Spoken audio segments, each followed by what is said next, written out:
So, hey, good afternoon, everybody. Welcome to this session. We'll start in a few minutes as we let people log on. So we're not quite after lunch, but we're a little bit in between. So maybe we're catching some coffee. But we'll get started in a second. Nice to see you, Charles. Nice to see you too again. And if folks would like, they could always come on camera.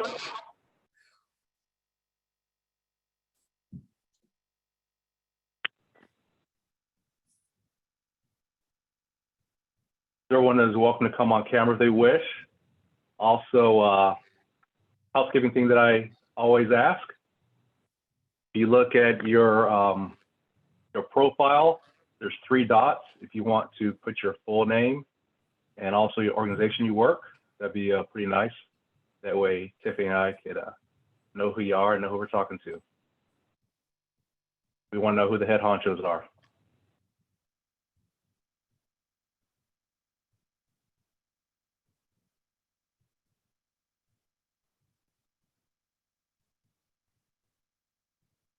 And as we wait for some people to come in, also in the chat, if you could put your name, your organization.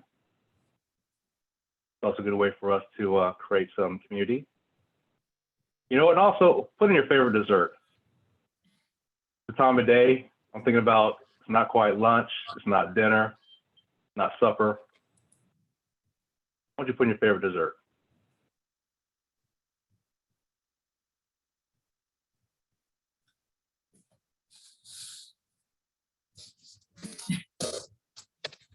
There, a brownie? Okay. Okay. A brownie in the bottom of a bowl with a scoop of ice cream and hot fudge sauce on the top. Okay, I had to say for all that. You know, right, who Tiffany, who doesn't miss the ice cream breaks? I was thinking about that this morning. I know. I miss So the was ice I. cream breaks, right? That's right. So great, going out in the hall and getting the good ice cream and then thinking, you know, well, I can have another one because we only do this a couple times a year. And Right.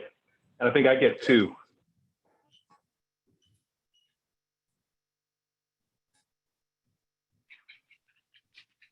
All right. Thanks for sharing, Charles, Vivian, Brissa.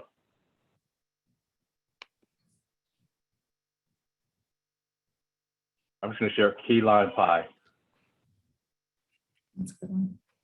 All right, let's get into this. Good afternoon, everyone.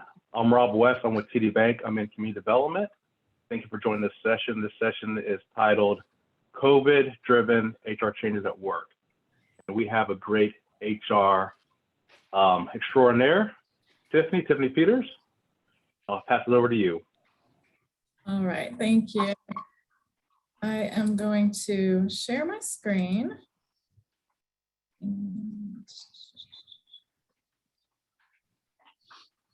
All right. Well, welcome everybody. Thank you so much for joining me today to talk about COVID-driven HR changes at work. I hope that you are able to get something out of today that you can bring back to your organization. There are so many changes that have happened over the last year and a half that, you know, it's hard to narrow it down into one presentation, but we will go over some of those areas. We do have, of course, the chat feature open, and I'll stop a few times throughout the presentation and we will check if there are any questions. And also, if you've made any changes in your organization that have gone really well, feel free to share those with you as well, and we'll take a look at those. So 2020, the year that changed everything, I think that's literally true. I don't think there's, you know, anyone out there that wasn't changed or touched in some way by this pandemic. And certainly I can't imagine there's an organization out there that hasn't had to make changes, whether they wanted to or not, since 2020. I was thinking back to March of 2020, sitting in my office, and I remember hearing about COVID, and I thought, probably like many people, that a couple of weeks from now, we'll be good. We won't hear about that anymore. We'll move on. And I had a trip to Europe planned early May. I was so excited. And I remember employees started coming into the office and telling me they were scared. You know, employees were telling me about their other health conditions and, you know, they felt like they might be really at risk. And well, we didn't know what to do with that. And then, you know, some employees would come in and their daycares were shut down. And how are they supposed to come to work when they have nowhere to bring their kids? And we figured out pretty quickly we needed to make some changes. And, you know, they were really crazy times, but we made it this far. And I think we've learned a lot of things since then that will go forward and will be good changes for our organizations. So let's take a look. Here's a few of those, just some of the changes we've dealt with. We were just talking about, you know, they coined it the Great Resignation. Keeping employees on staff has been difficult. And yesterday, I think I heard it also called the turnover tsunami. So that was a new one I heard. We have had to figure out whether we can reopen our businesses. When can we have our, you know, customers or clients coming in? Many of us, I know I'm one of them, before the pandemic started, I heard of Zoom, but I had never attended a Zoom conference. And here we are today, you know, participating via Zoom. And there's many other platforms now that many of us have learned to use, like Microsoft Teams and WebEx. So we've had to kind of become technology savvy since the start of the pandemic. Most of us started to work with a remote workforce for the very first time and learning everything that comes with that. Some of the statistics I found was that back in 2014, 27% of employers offered some form of remote work. And 2020, we were up to 75%. So, I mean, it's just amazing, and it is happening across the board. And we will talk about that more as we go through the presentation. But to top it off, HR has had to figure out, and leadership has had to figure out, how we're going to run our businesses and keep our staff safe. You know, what are we going to require? There's controversy we have to deal with. There's legal guidelines. You know, it's enough to keep your head spinning for sure. So the areas of change that I'm going to touch on today are those on the slide: communication, health and safety, recruiting, flexibility, management and training, and compliance. And we do have a poll that we're going to bring up, I believe, regarding these areas of change. If you can just take a moment and answer this poll: which of the following has your organization struggled with the most since the start of the pandemic? A, making decisions regarding health and safety for our staff while staying compliant. B, providing flexible options for our employees and maintaining an engaged staff. C, retaining the staff we have and or recruiting new staff. D, managing and training our staff, or last but not least, none. I think we did a really good job with all of the above. So I'll give you just a second to answer that question there. Actually, I think I'd have a hard time answering that looking at these options.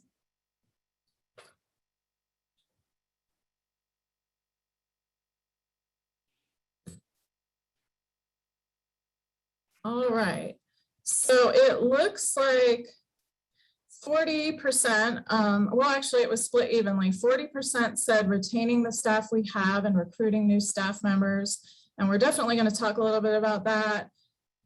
40% also said they thought they did a really good job with all of these things. So that's wonderful news.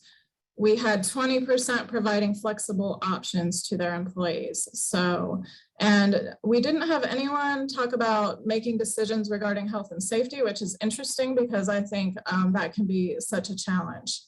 So we'll touch on all those areas, but I'll make sure and really talk about, you know, the recruiting as we go forward.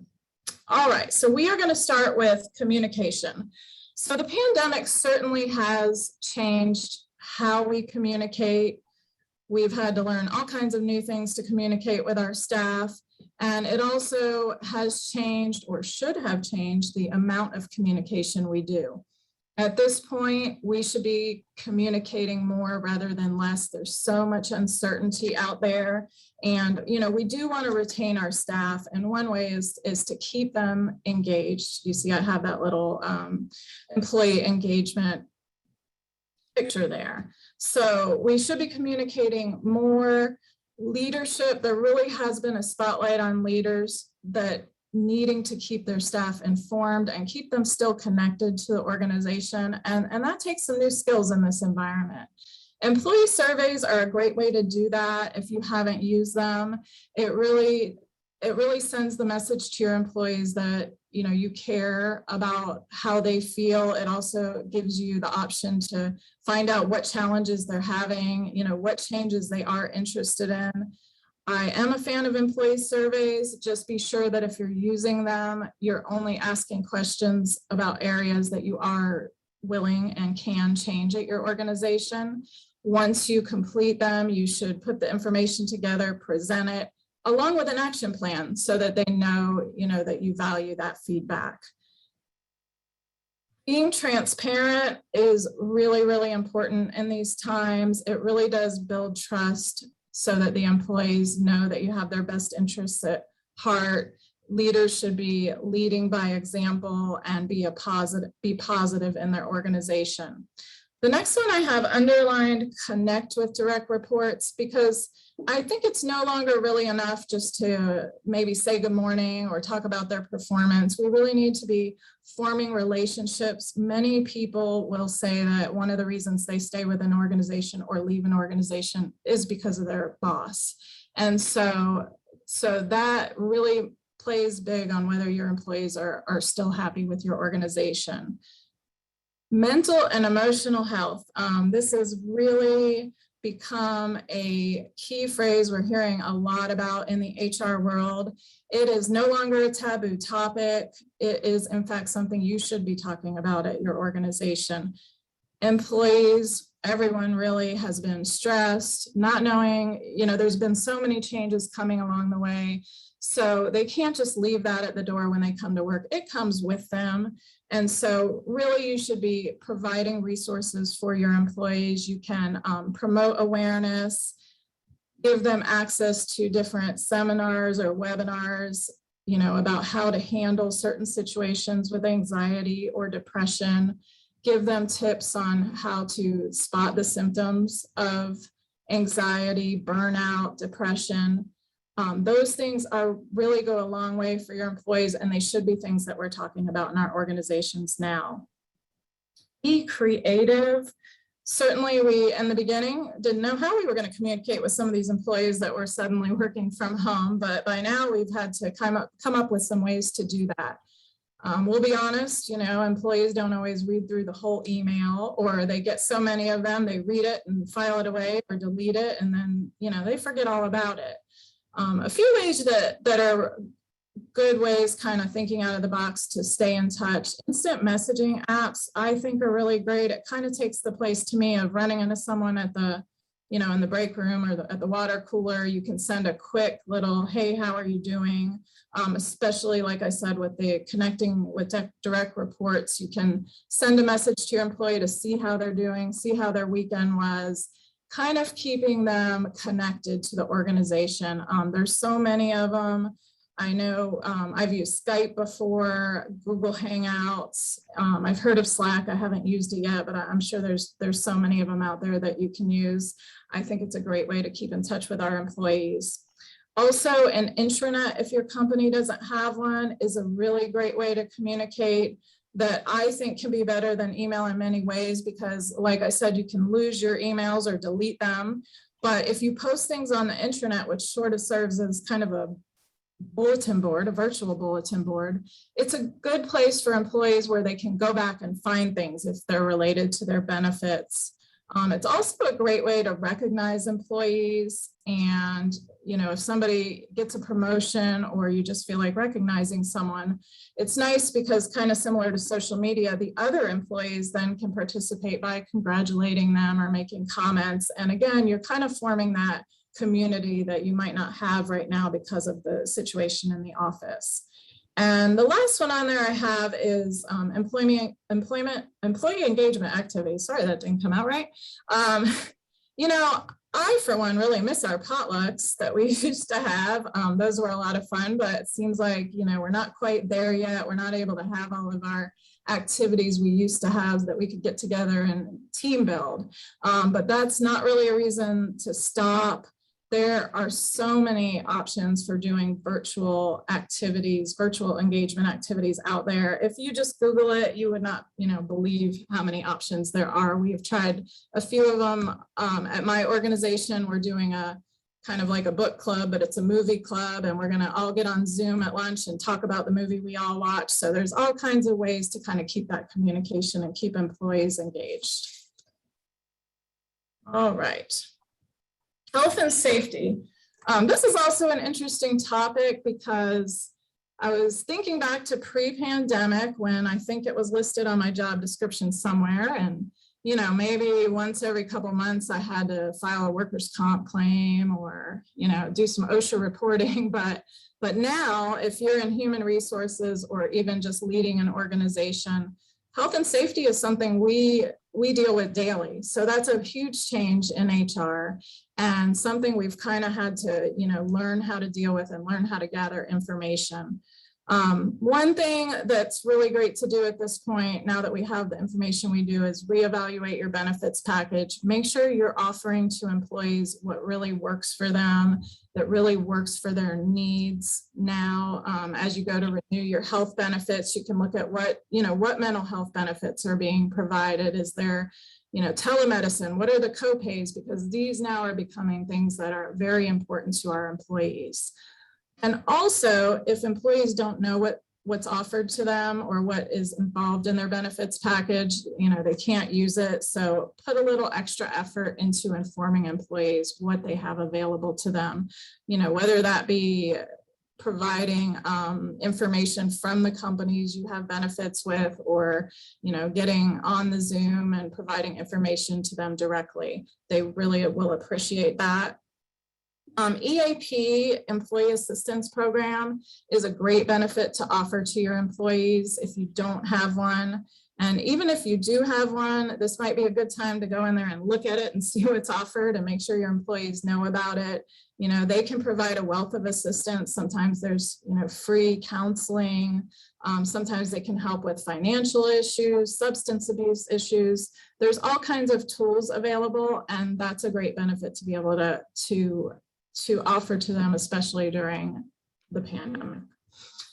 Train leaders on what to look for. So this might be a little new for leaders of the organization, just like it is for human resources, but there's kind of that elevated responsibility right now, and your employees aren't going to really do you any good or be very productive if they're stressed and burned out and have anxiety. So, leaders should kind of be looking out for that, asking them how they're doing, making sure employees have those resources like the EAP, or, they know who they can call. Maybe that's human resources or whoever it is in your organization that can help them out. So I think that's really important now, and it might not be something they're used to doing. So have a COVID policy or a COVID related policy. I wouldn't go putting it in your handbook, because as we know, things change, sometimes weekly with the guidance that we get, but you still should have in writing so that we make sure that, we are consistent with our employees. If they're in the office specifically, what is required. If you require masks, social distancing, if an employee's sick, what should they do? Do they, is it okay if they come to the office? I would say probably not, but if it's not specified in the policy, then they might not know what to do. And so what I normally do is have that policy, and then we, reserve the right to amend that as many times as needed as we get new guidance from the CDC or other places, and then just email those changes out to employees. And then encourage breaks. Again, if employees are stressed out, burnout, overwhelmed, they're not going to be as productive. If you have a policy that says that they lose their PTO at the end of the year, then you might want to send a friendly reminder to them, to take some of that paid time off and reach out to those employees, because it really goes a long way in helping employees feel focused and feel more comfortable at work if they are refreshed. So, all right. Next, we're going to talk about recruiting. And that was, I think, one of the ones that came up top on the poll for what people were having their struggles with. As you can see here, in this one SHRM survey, 90% of employers were struggling this summer to fill positions. 73% were seeing a decrease in applications. And that's not very surprising because I'm seeing all across the country, you know, HR people really trying to figure out what can we do? We can't get people to apply for these jobs. And even if they apply, we can't get them hired. And so it's a problem for everyone. So I wouldn't say there's an easy answer to that, but there's certainly some things that you can do to make your chances a little better. And we'll go through some tips on next slide. All right. Okay, one second.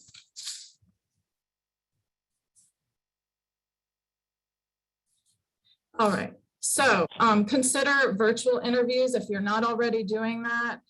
It is a great way to kind of give candidates flexibility. They don't have to travel to your office. You know, it doesn't take up as much time out of their day. It can also be more versatile for the people in your organization that need to attend these interviews. You can get more people on the interview. Having said that, I'm a big fan of, you know, interviewing someone in person if possible, but it might be one way if you're having issues getting candidates to make that process easier on them. And you can always consider doing a first interview virtual and then bringing in only a small, you know, final candidate pool when you're looking for people. The next one is reassessing your expectations. So I would take a look at your job description and look at it through a new lens. You know, are there qualifications on there that you don't really require, you don't really need? Maybe you're asking for a bachelor's degree and it's required and you can change that to preferred. Maybe there's some skills that are listed on there that you can really train them when they get on board. You know, this might help you increase your applicant pool. Location, what I'm referring to there is if you are offering remote work, you can kind of geographically expand a little bit sometimes. They don't have to live right in the city. That might help you with your applicant pool as well. I think pre-pandemic, it was kind of the employer's market. We posted a position and we had plenty of great applicants apply and we got to pick from them. But, you know, that's changed a little bit. So it might be time to do some reassessing. Next, social media. You know, I think that's just kind of a given now. Glassdoor said almost 80% of applicants are looking for their jobs on social media. So you should be using that for recruiting. There are many Facebook groups out there that you can use for posting positions. Certainly LinkedIn is a great one depending on the positions you're trying to offer. And, you know, that will just kind of increase your applicant pool. Make the application process simple. So I would take a little time and evaluate the process. Has it been the same process for a long time? And is it too cumbersome? So frankly, if it is, your applicant is probably going to go look at the next, you know, company that they're going to get into the organization a little quicker. So you might be able to have them upload a resume instead of filling out a long job application. Anything you can do to make that time a little shorter. A lot of people are really filling out these applications right on their phone. So the simpler you can make it, the better. If it's taking you 4 weeks to get employees in the door, then you might want to reconsider and make that a little bit shorter so that you don't lose applicants along the way. Employee referrals are also a great way to bring new hire or increase your applicant pool. Actually, if you're able to offer an incentive to your employees, I have worked with that before and they just love it. You know, some of them make a second income out of those employee referrals, but you know, sometimes they know what you're looking for in your organization. They know the culture, so they're a great resource. And you know, the organization I used to work for, we did a lot of mass hiring, and we would prepare our social media ad and then get that to our employees and allow them to put it on their social media. And then, you know, that just really expands who's seeing your job posting. So the next one, what I'm referring to there is kind of thinking a little bit out of the box about where you're getting position. posted. So for instance, we have a group in we have a group in Gainesville through our community college that helps workers over the age of 50. So that might be somebody I could contact and keep on my list. And when I have an opening, you know, send my job to them, and they might have somebody to refer. There are groups that help veterans find jobs, or even help veteran spouses find jobs. You know, network with these people, keep them on your list, and they will send you applicants that you might not have gotten otherwise. Also, keep in mind groups that work with people with disabilities that are looking to get back into the workplace. That helps also diversify your staff, as well as giving you access to more possible applicants. And I think the one we're all hearing about a lot is, you know, companies providing bonuses, hiring bonuses. You can consider temporary workers if you just need to kind of get through until you can find more new employees. You can reskill your current staff, and a lot of organizations are boosting pay if that's something you can do, but at least kind of look at your salary schedule and see if you're, you know, where you should be with respect to the market. So, I don't know that I can see the chat, but are there any questions so far that we need to address? Comments? Not at this point. There's nothing in the chat box. Anyone have a question for Tiffany? I don't have a question, but I work with Tiffany and we are always having these conversations. This is Caressa. One of the things that we often talk about, and as a matter of fact, I think we had this conversation just this week, talking about how the workplace or the market is changing because you have a lot of millennials and boomers and the Gen X folks out there, and a lot of millennials, and a lot of the materials that I've read, they enjoy the work from home setting because it allows them the flexibility. And I think as an agency or organizations or businesses, period, we have to really start to look at that piece as well if we want to attract that generation. Because let's be real, some of us are in our 40s approaching 50. We're not going to always be in these positions. So I think we really should start looking at that. That particular generation is highly tech savvy, so they don't shy away from it. They're also the generation that if you walk into a restaurant and several of them are at a table, just about all of them have their head bowed because they're on their phones and stuff.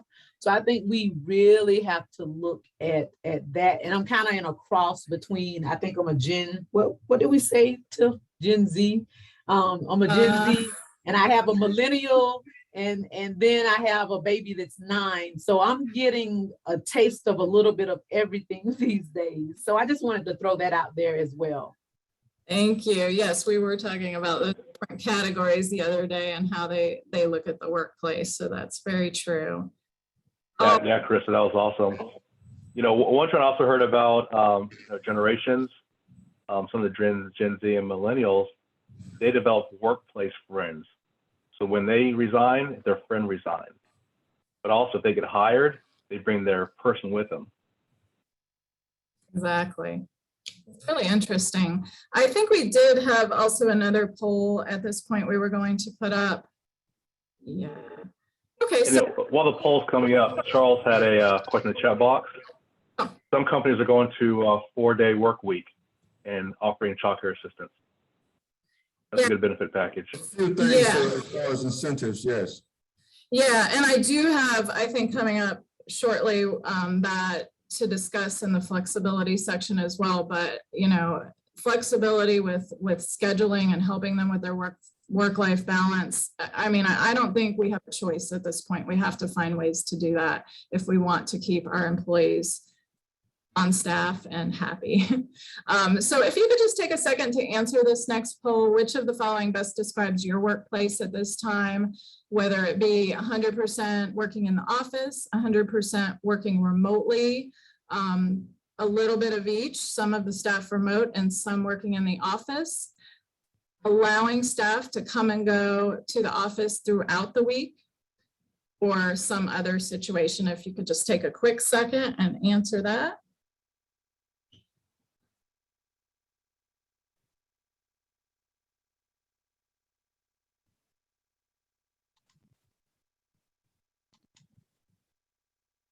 All right, so 50%, so most, said some of our staff is remote and some are working in the office, which, you know, that one really doesn't surprise me, more of a mix. We only had 17% say that they're 100% working remotely. So it's interesting.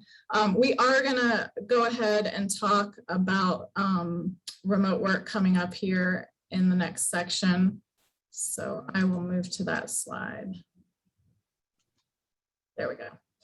So we're going to talk about flexibility. And like I said, I don't know that this is a choice anymore. I think flexibility is the key to keep your workplace running. You know, we should be used to it by now. We've had so much changing over the last year and a half. We've kind of had to be flexible.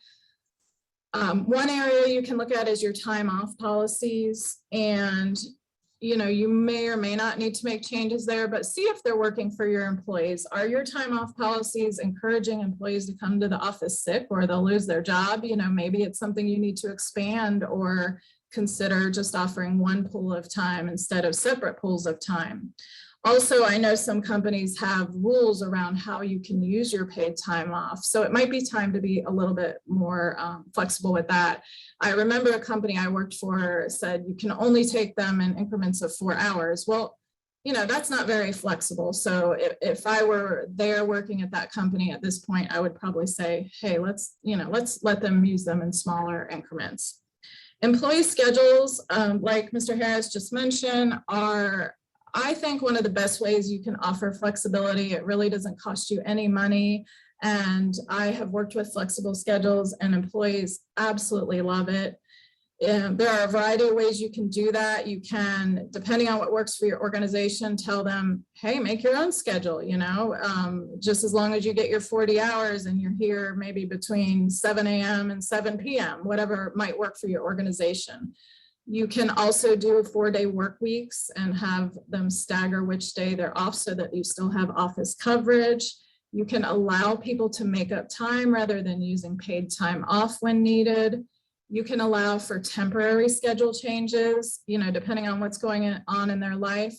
Again, this is probably one of the top ways that employees will appreciate working where they work, and they probably won't want to leave your organization if they have that flexibility.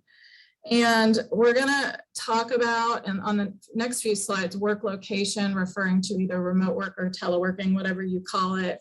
That is probably one of the biggest changes that has come out of the pandemic. On this study that you see here from SHRM, it says that 70% of employed Americans prefer to work remotely. 35% of them would take a pay cut in order to work remotely. So that's interesting, I think. 48% of employed Americans say they would choose to work remotely because it improves their mental health and their well-being. So we talked a little about that. And 20% of employees would start looking elsewhere in order to get a remote position. So if it's not something you're offering, which I think most companies are, it definitely might be something to consider if it works with your organization. All right, so some things to consider when we're talking about remote work is whether you want to, or you're able to offer employees full-time remote work or some sort of hybrid where they're part in the office, part at home, or whether you have some departments that work at home and some in the office. You can always pilot it, you know, and try it out first and see how it works, or set it up on a temporary basis. Make sure you're thinking about how you're going to make everything equal. If you have some of your employees at home and you have some of them in the office, you can create some issues with promotion opportunities. The people in the office may have more access to promotions if they're with leadership more often. They might have more access to workplace activities. So you really need to be mindful of making sure that's the same across the board. You don't want to run into some sort of, you know, discrimination issue, even if there's preference given to employees that are working in the office. And also need to consider if you need to monitor productivity, how are you going to do that? You know, it's a little bit harder when people are working from home. You may need to use technology and work with your IT, but just all things to consider. I use the word teleworking. We use the word teleworking in our organization. Some call it remote work or work from home, but your teleworking policy, which you should have if you're having people work from home, really needs to address all of these things: equipment responsibilities. Who's going to be responsible for the equipment? What if it breaks? You know, try to cover all the what ifs in your policy. What about the internet? Is the employee required to have the internet and pay for it? Or is that something you are going to help with? And even some companies will have requirements about the internet speed, because if they don't have a good enough internet, it might be hard for them, you know, to work with the company. So a company I used to work for, we used to actually require a speed test before we would allow people to work from home. So that's one idea. Requirements for home office. Don't forget that workers' comp can still come into play when people are working at home. So you may want to spell that out in your policy, that they have a safe place to work. Childcare, you know, I think people are struggling with childcare a lot, and we have to be a little bit more flexible with employees and childcare. However, I still think it should be addressed in the policy, because certainly if you have a 1-month-old infant, or even a 1-year-old, really, you know, are you really going to be able to work? So it's something to consider and think about, but I do think it's something that should be addressed in your policy. Communication requirements, what I'm referring to there is just, you know, putting in your policy that employees are required to be available during work hours. You know, we don't want them going missing for hours on end. They need to be able to respond to their supervisors, emails, phone calls, that sort of thing. Put your attendance policy in there, especially if that's different than the attendance policy from the office. And consider personal use of company equipment, because, you know, the truth is, they may have your printer or your computer that the company owns at home, and are you okay with them using that for personal use? And if not, you should certainly have that noted in your policy. So some of the pros and cons, and there are so many. So the pros, we talked about keeping employees. Employee retention probably goes up when you are allowing remote work. It might lower your overhead. You might be able to have less space. You know, your electric bill might be lower. Definitely promotes a work-life balance for employees. They are really enjoying having a little bit less stress in that area. Health and wellness, they're not going to get exposed to, you know, another worker that might be sick. And it's a great recruiting tool if you're offering remote work, since so many of them are out there looking for it. You know, that's a great way to promote your position. On the other side, it can lead to isolation. Not everyone really does great in this environment. They might not feel so connected to the workplace. They might not feel like they know what's going on. You can kind of combat that with your communication that we talked about earlier. Distractions, sure, you've all talked to somebody that's working at home that has, you know, either a dog barking or a kid yelling, you know. And even if you don't have that, you know, if I'm sitting there working at home and there's a couple dirty dishes in the sink, I don't know, for some reason I just can't finish working until those dishes are clean. So we can't all, you know, handle those distractions. Access to office equipment, certainly if that's not something you're able to provide, you know, that can be a little bit of a challenge. Like I said, with the internet, we already mentioned, you know, depending on what internet they have, that might be a challenge. Wage and hour considerations, you know, the Department of Labor does have requirements for wage and hour for exempt employees, sorry about that. So when they're in the office and they're taking a long lunch break, or they're taking a short lunch break, or they're working past 5 o'clock, you know, you have that capability of physically seeing what's going on. But when they're at home, you kind of lose that. So you just need to make sure that you have ways of handling that, because certainly what you don't want is an employee finishing up their phone calls and working maybe 30, 45 minutes extra and not recording it on their timesheet, because, you know, that can get the organization in trouble. So those are things to think about with remote work. And lastly, data security. That can be a bit of an issue if you have employees taking paperwork home? You know, are they going to have it locked up? Is it going to be accessible to others that come into their house? Even getting on the computer, you know, it's just a whole new ballgame when it comes to data security. Certainly something you should also address in a policy, but it is something to think about when you're considering offering remote work. All right.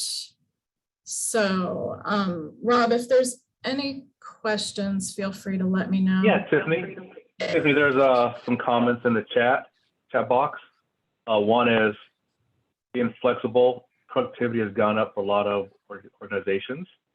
That's a plus. We have, but also we got to battle burnout.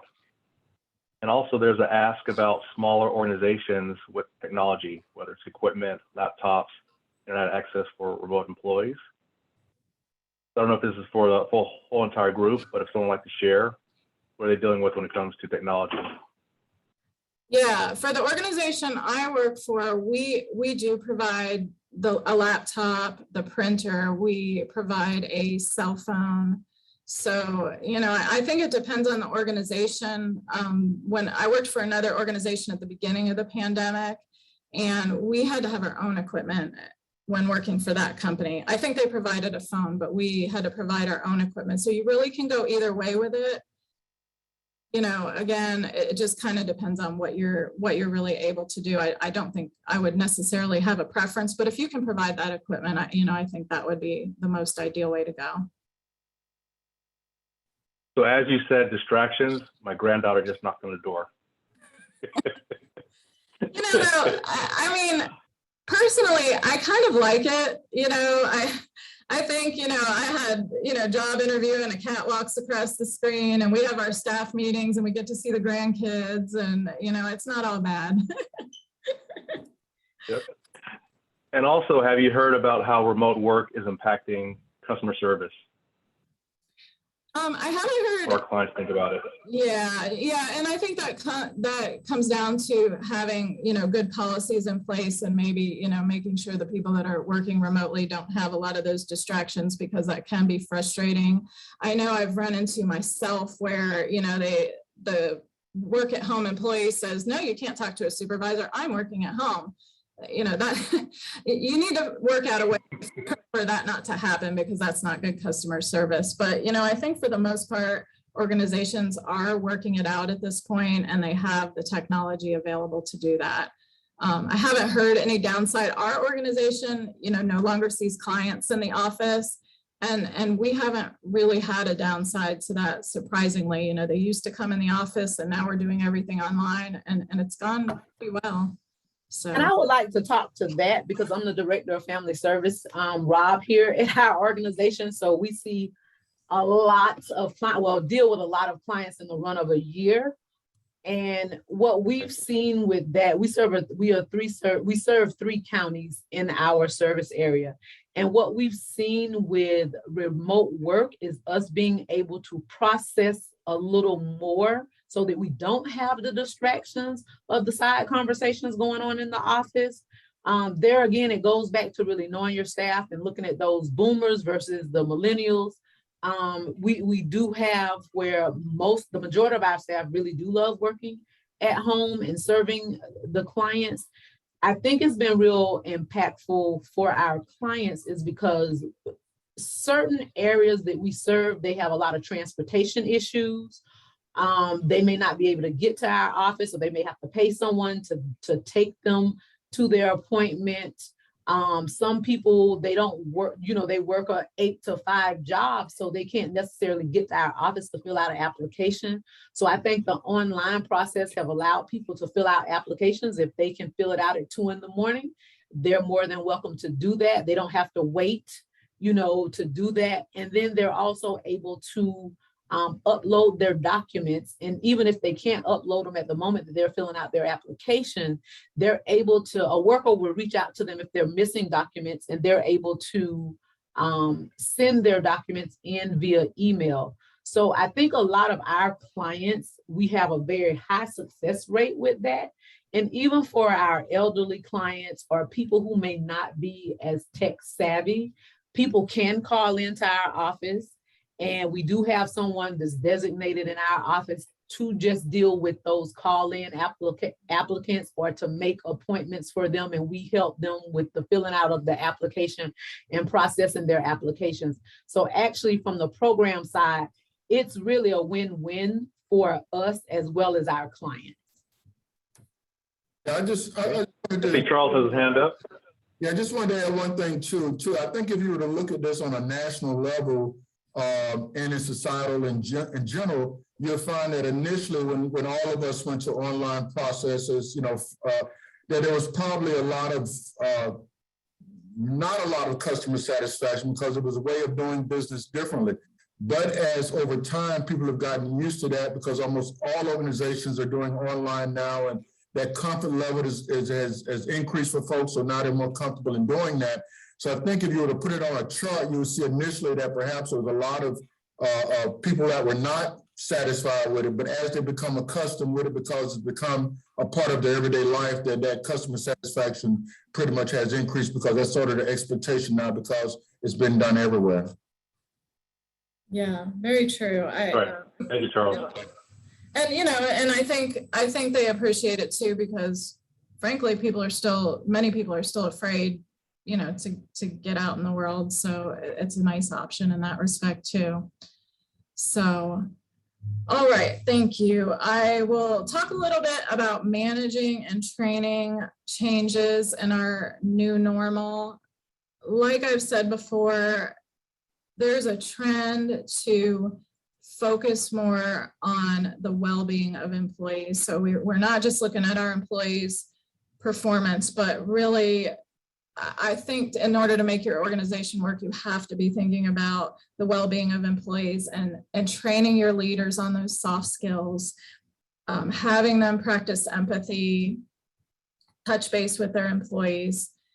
So that's just kind of, like I said, a new trend in management, really being kind of, with all this uncertainty, your leaders, managers should really be, a calming force in the organization.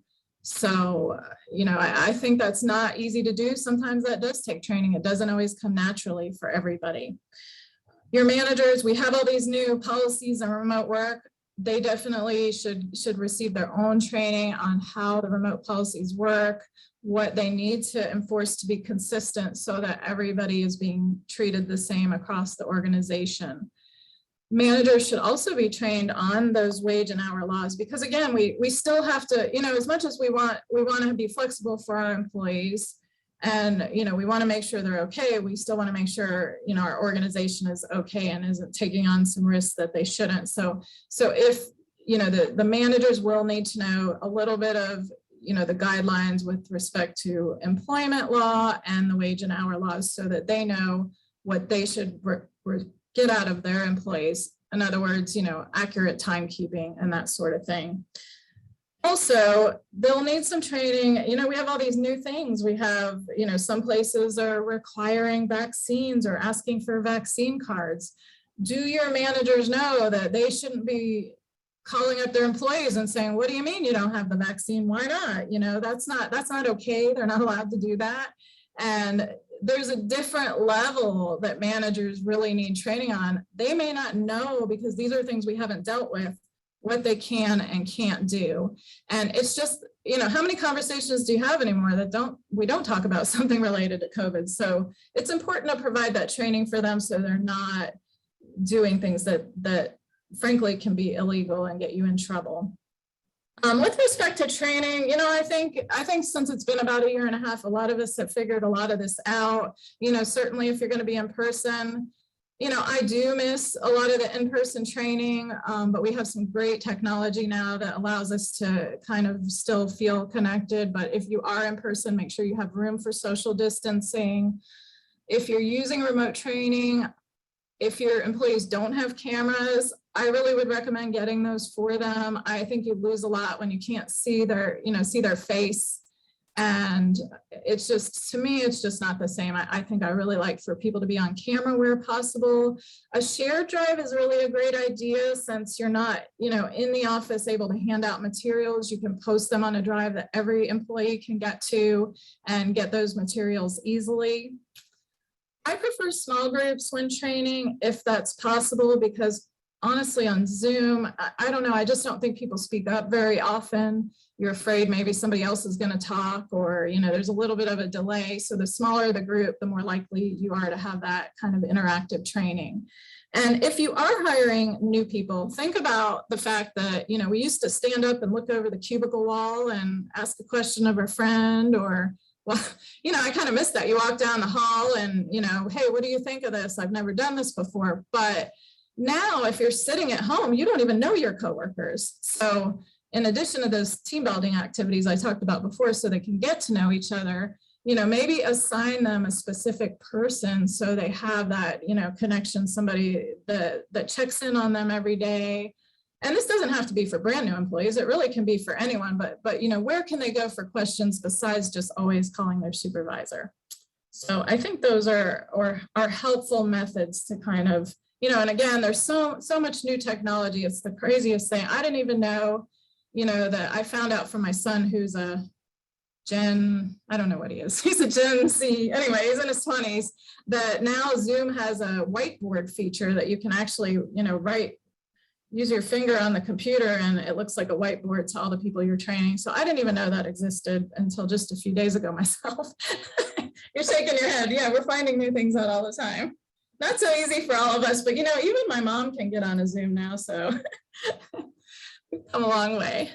And I think we're running a little bit low on time, but I'll touch on compliance a little bit. It's important, you know, for protecting your organization.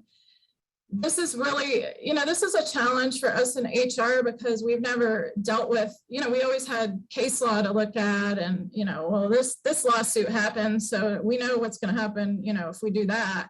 But now we really don't, you know, it's too new for us. So you really have to keep up with what's going on in your state, what's going on locally, not only staying informed, but, you know, I bookmark the CDC guidelines for COVID because, you know, I had a policy written and it, you know, the guideline changed before I even sent it out. So, you know, really keep on top of that. World Health Organization, the EEOC is that organization that watches for discrimination, and they have so much guidance. I would pull their website up and take a look at it and keep it bookmarked. If you have questions about what can I ask my employees, you know, I want to make them get the vaccine or I want to make them get COVID tested, they really have guidance on all of that on there. So, you know, in the absence of anything locally or state, I would always go to the EEOC for guidance. Networking with other professionals, I just can't say that enough because, you know, there's not always a right and wrong answer. If you have a SHRM membership, you know, you'll have access to lots of professionals. I also belong to some Facebook groups full of HR people, and it's so amazing. We share questions and, you know, advice, but also sometimes we share policies with each other. You know, why write a new one if somebody, you know, we can exchange policies. So find some of those groups because we really need those outlets as well. There are so many webinars and conferences, but webinars, lots of them are free and they will help you keep up with, you know, what's the trend, what's legal, what's not legal. I attend as many of those as I can, honestly. Make sure you're complying with the American with Disabilities Act, because, you know, that's another thing that can get you into trouble, but keeping your employees' information, their health information confidential. Make sure you're considering reasonable accommodations if it comes up, like we were talking about earlier, the vaccine. You know, there might be people that have medical reasons they can't get it. If you have people working in the office, they may need an accommodation if they have certain health conditions. So just make sure you're staying on top of what these requirements are so you're not doing things that you should not be. So how are we doing on time? I think I can. Yeah, about 6 minutes. Okay, well, the last slide, and I can make this available to anyone who needs it, were just some policies, you know, and you can see some ones that you might want to consider adding to your handbook at this point, because we've had so many changes, including, you know, any attendance policies that you might have changed along the way that you didn't have before. Are there any other questions before we finish up in the chat? We're good. No, I'll just add, being a banker, we're seeing a lot of fraud pop up. A lot of it is doing because the fraudsters are working from home, but so is everybody else. And employees are opening up data and security through phishing emails. Mm-hmm. That's something to be aware of for your organization. Right, we have seen that as well. So, This is Terry. I had my office is actually in a building owned by another nonprofit, and they see clients. That's what they did. And it's still very common. I mean, they've gone remote, and I think they've done a really good job, but not everybody has access to the internet. Not everybody has a smartphone. Often there, we'll see somebody standing out in front of the building, and they call my office all the time because I'm the first one on the call box, but they're actually looking for legal aid, and they don't even have a cell phone because they've just been released from jail. So, so I'm wondering, those of you who are providing direct services, are you, these are big obstacles that are infrastructure sort of based, that we can't really impact.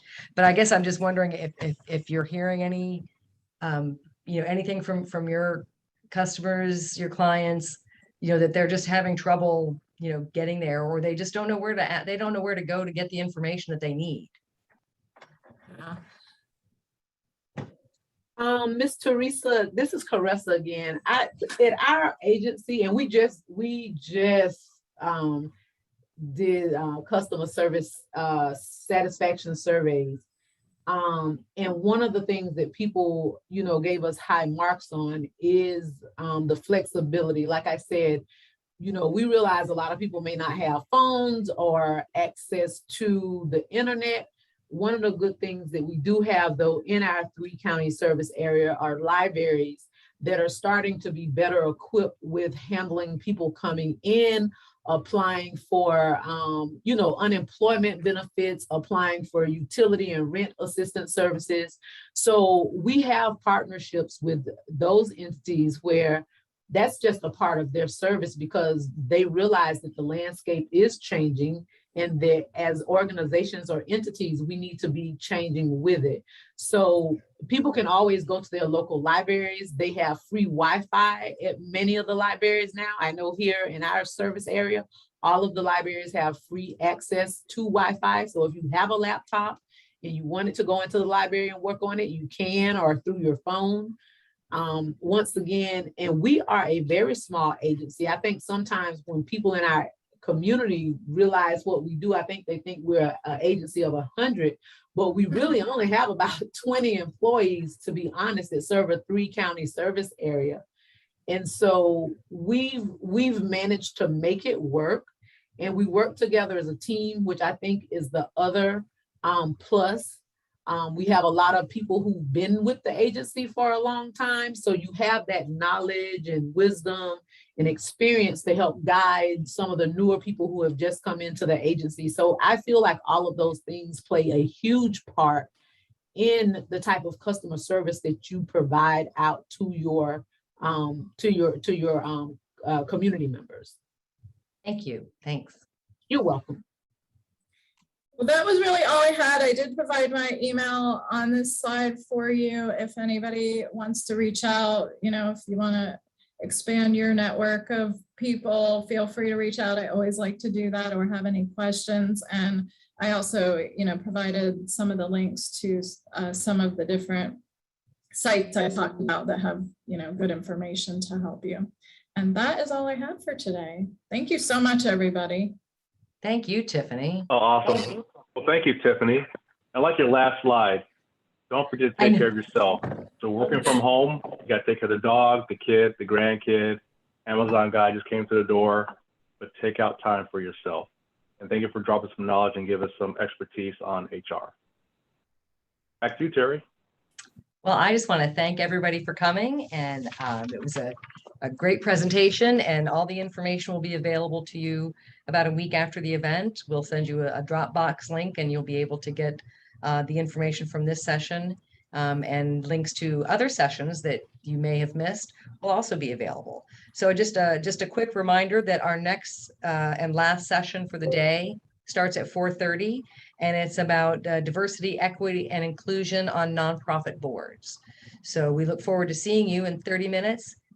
Tiffany, thank you again. Rob, thank you for your amazing MC capabilities there. We always appreciate seeing you. And everybody, I hope you enjoyed the session, and we'll see you soon. All right, guys, have a good one. Bye-bye. Thanks, Everyone, everybody. peace. Thank you.